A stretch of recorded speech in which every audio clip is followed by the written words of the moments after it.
Mutton Mumtaz curry recipe చూద్దామా.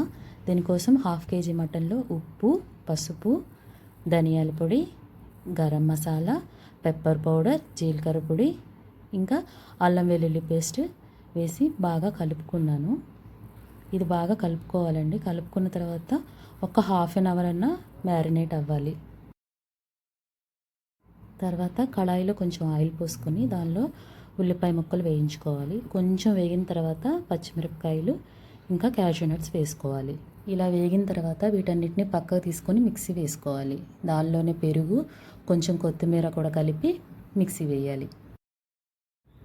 ఆ తర్వాత స్టవ్ ఆన్ చేసి కుక్కర్ పెట్టుకొని నేను చూపించిన ఇంగ్రీడియంట్స్ మొత్తాన్ని అందులో వేసి వేగాక మనం మ్యారినేట్ చేసి పెట్టుకున్న మటన్ కూడా వేయాలి.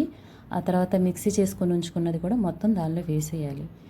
వేసేసి నేనైతే ఒక అమూల్ బటర్ స్లైస్ ఒకటి వేసాను, 3 పచ్చిమిరపకాయలు వేసాను, వేసి మూత పెట్టేశాను.